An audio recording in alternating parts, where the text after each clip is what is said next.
పవన్ తెలంగాణలకు రావచ్చా రాలేదా అనే ప్రశ్న అందరి మనసులలో ఉంటుంది. నేనేమంటా, యావత్ స్వతంత్ర భారతదేశంలో ఎవరైనా ఏ రాష్ట్రంలోనైనా రాజకీయాలు చేయొచ్చు, చెయ్యాలి కూడా. బట్ క్లారిటీ ఏందనంటే, ఒక క్లారిటీ ఇచ్చి రాజకీయాలు చేయాలి. వాట్ ఈజ్ యువర్ స్టాండ్ అననే ముచ్చట తీసుకొని వచ్చి మనం తెలంగాణలోకి వస్తే ఏమైపోతుంది అని అంటే, అప్పుడు yes he has a vision అనే ఒక క్లారిటీ వస్తుంది. బికాస్ ప్రాంతాల వారీగా రాజకీయాలు ఆంధ్రాలో వేరే, తెలంగాణలో వేరే. తెలంగాణలో ఎట్లా అంటే ఒక చరిష్మా చూసి ఓటేసే అంత కాదు, అప్పుడే హీరో చేసేస్తారు.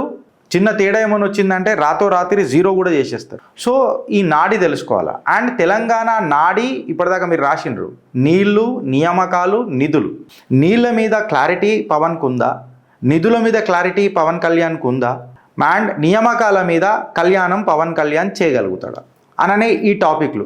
అండ్ వే ఫార్వర్డ్, తెలంగాణకు జరిగిన అన్యాయం, ఆ అన్యాయంలో పాత్ర, అండ్ తర్వాత మీ పాత్ర అననే క్లారిటీ తీసుకొని వస్తే తెలంగాణ రాజకీయాలు ఆయనకు ఆహ్వానం పలుకుతారు.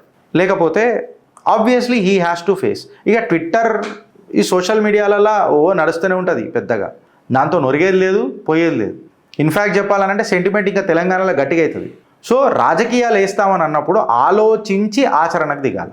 ఒక సినిమా రిలీజ్ ఫంక్షన్ లాగా మొత్తం సోషల్ మీడియా ట్రెండ్ చేస్తాము అని అంటే కుదరదు.